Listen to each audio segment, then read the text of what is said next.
রাধে রাধে বন্ধুরা, আপনাদের সকলকে স্বাগত জানাই আমার ইউটিউব চ্যানেলের নতুন একটি ভিডিওতে। আশা করি সবাই খুব ভালো আছেন, সুস্থ আছেন, আমরাও ভালো আছি। তো দেখতেই পাচ্ছেন প্রথমেই বাটাবাটি করতে শুরু করেছি। আজকে সর্ষে লঙ্কা বেটে নিচ্ছি আগে। আজকে যে রেসিপিটা নিয়ে এসেছি সেটা হচ্ছে কুমড়ো পাতা দিয়ে চিংড়ি ভাপা করব। তো তার জন্য আমি প্রথমে সর্ষে আর লঙ্কা বেটে নিচ্ছি। দেখুন বেশ অনেকগুলো লঙ্কা দিচ্ছি আর সর্ষে দিয়ে বেটে নেব। আর কিছুটা পোস্ত বেটে নেব। সর্ষেটা বাটা হয়ে গেছে আমার, এবার পোস্তটা বেটে নেব। তো চলুন পোস্তটা বেটে নিই। যদি সর্ষে পোস্ত কড়াইতে দিয়ে পেঁয়াজ রসুনের মতো মানে বাটা যেত, পেঁয়াজ রসুন যেভাবে আমি কড়াইতে না বেটে দিই, তাহলে হয়তো আমি সর্ষে পোস্তও বাটতাম না। কড়াইতে দিয়েই আমি ওটা, সেটা তো হওয়ার নয়, তার জন্য বেটে নিচ্ছি। তো ভালো করে পোস্তটা বেটে নিয়ে চলুন আমরা রেসিপিটা শুরু করি। দেখতেই পাচ্ছেন আমার পোস্তটা বাটা হয়ে গেছে। এবার পোস্তটা সর্ষের মধ্যে একেবারে দিয়ে নেব। এতে চাইলে আরও কিছু দেওয়া যায়, আমি দিইনি। একটু বাদাম বাটা বা কাজু বাদাম বাটা বা চারমগজ, তো সেগুলো অতটা দেওয়ার প্রয়োজন, আমি অত রিচ করে করলাম না, আমি এমনি জাস্ট নর্মালি করব। হ্যাঁ, তবে আরও একটা জিনিস দেওয়া যায়, সেটা হচ্ছে নারকেল কোড়া দিতে পারেন এতে, কারণ চিংড়ির সাথে নারকেল কোড়াটা খুব ভালো যায়। নারকেল কোড়াও দিতে পারেন। নারকেলটা কুড়ে কিছুটা একটু বেটে নিলে ভালো হয়। তো যাই হোক, দেখুন চলে এসেছি সব বাটাবুটি কমপ্লিট করে। কুমড়ো পাতা, চিংড়ি মাছটা আমি লবণ দিয়ে সামান্য মাখিয়ে রেখেছিলাম। আর নিয়েছি বেশ কিছুটা পেঁয়াজ, মিডিয়াম সাইজের মাঝারি সাইজের দুখানা পেঁয়াজ নিয়েছি। আর বাটনাটা ছোট, মানে সর্ষে আর পোস্ত দিয়ে আর লঙ্কা দিয়ে যে বাটনাটা বেটেছি সেটা। এবার একটা ছোট থালা নিয়ে নিয়েছি আমি একটা, এর ওপর আমি মানে প্রিপারেশনটাকে সাজাবো। তো প্রথমে কুমড়ো পাতাগুলো ভালো করে সাজিয়ে নিচ্ছি। সাজিয়ে নিয়ে তারপরে চিংড়ি মাছটা সব কিছু দিয়ে দেব, দিয়ে ভালো করে মাখিয়ে নেব তেল লবণ দিয়ে, আর কিছু গোটা লঙ্কা দিয়ে দেব। তো দেখুন আমি কুমড়োর পাতা যেগুলো নিয়েছি সেগুলো একদম কচি কুমড়োর পাতা না, আবার খুব বেশি পাকা কুমড়োর পাতাও না, মোটামুটি মানে মিডিয়াম যেটা থাকবে সেটা নিতে হবে। একদম কচিটা ভালো লাগবে না, আর পাকাটা তখন সেদ্ধ হতে টাইম লাগবে। আর এসব রান্নাগুলো তো খুব একটা টাইম লাগে না হতে, যার জন্য মিডিয়াম কুমড়োর পাতাগুলো দিতে হবে। মানে ডগা সামনের থেকে 3-4টে পাতা বাদ দিয়ে, ছোটো ছোটো যে পাতাগুলো হয় সেগুলো বাদ দিয়ে, তারপরে যে পাতাগুলো শুরু হয় 3-4টে করে নেওয়া যাবে। তো দেখুন আমার দেওয়া হয়ে গেছে। আমি চিনিটা দিয়ে দিলাম, এবার পেঁয়াজটা দিয়ে দেবো, এরপর বাটনাটা দিয়ে দেবো। আর বাটনা দেওয়ার পর এইসব জিনিসে বেশি জল দিতে নেই, জানেন যারা আমরা রান্না করি তারা জানি যে খুব বেশি জল লাগে না এগুলোতে।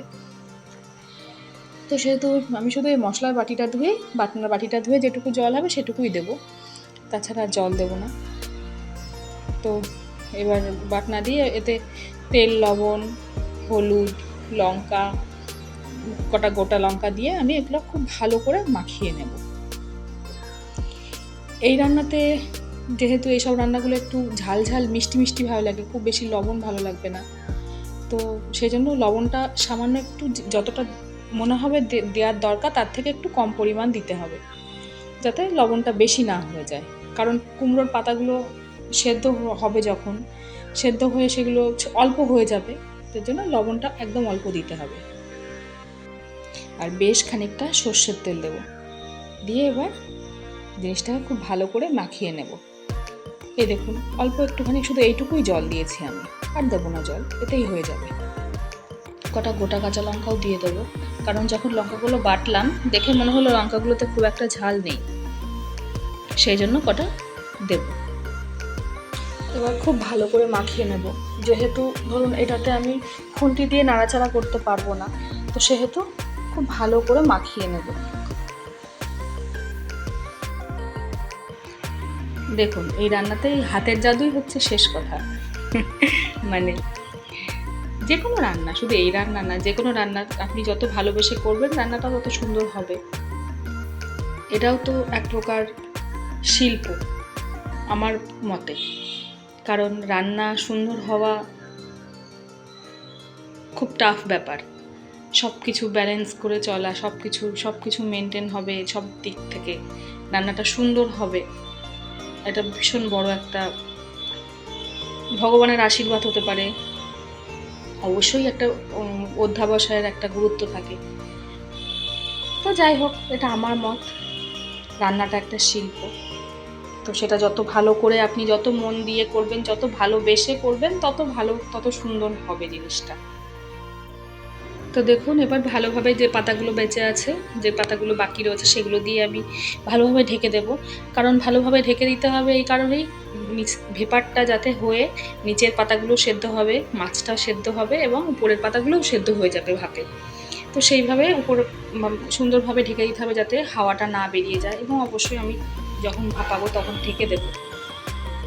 তো চলুন, এবার এটা আমার কমপ্লিট হয়ে গেল গোছানোটা।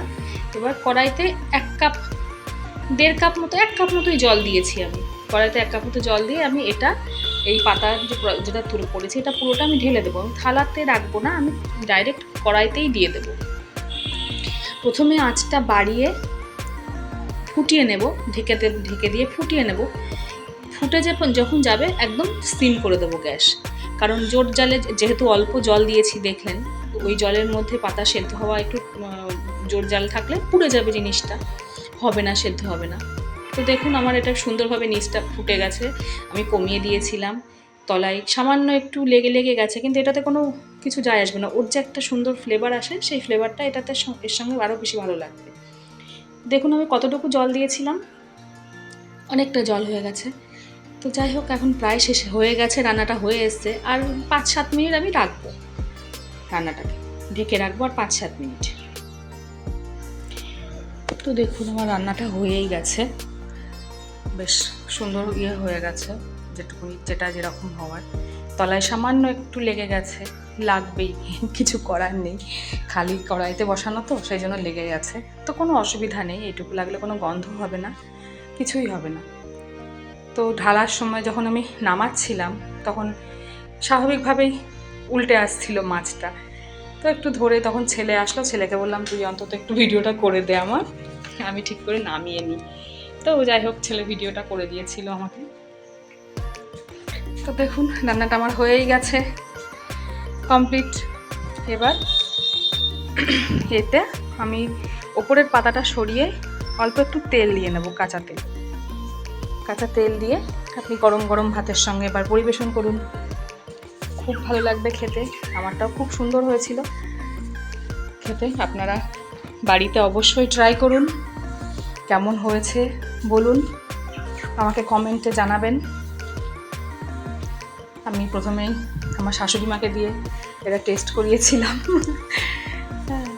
তা হয়েছিল, আমারটা ঝাল কম হয়েছিল আর একটু নুনটা একটু চড়া হয়ে গেছিলো, কিন্তু কোনো ব্যাপার না, যেহেতু ভাতের সঙ্গে মাখিয়ে খেতে হবে, এটা তো ঝোল নেই, ভাতের সঙ্গে যেহেতু মাখিয়ে খেতে হবে, ওই নুনটুকু ঠিক ছিল, না হলে কাঁচা নুন খেতে হতো। তো ঠিক আছে, আপনারা আরেকটু নুন কম দেবেন, যারা নুন যেমন খান সেভাবে দেবেন। তো আমার শাশুড়িকে ভিডিও করবো, শাশুড়ি তো হেসেই বাঁচছে না। যাই হোক বন্ধুরা, তো আমার গল্পটা আজকে এখানেই শেষ করছি। আপনারা অবশ্যই বাড়িতে ট্রাই করুন, নতুন যে ইনগ্রিডিয়েন্টসগুলো বললাম, যে উপকরণগুলো বললাম, সেগুলো দিয়েও ট্রাই করতে পারেন, খেতে অবশ্যই ভালো লাগবে। আর কেমন হয় অবশ্যই আমাকে জানাবেন কমেন্টে। তো আজকের মতো এই পর্যন্তই। আপনারা ভালো থাকবেন, সুস্থ থাকবেন সবাই। রান্নাটা অবশ্যই করবেন, আর ভিডিওটি ভালো লাগলে চ্যানেলটিকে সাবস্ক্রাইব করবেন, ভিডিওটিতে একটি লাইক, কমেন্ট ও শেয়ার করবেন অবশ্যই।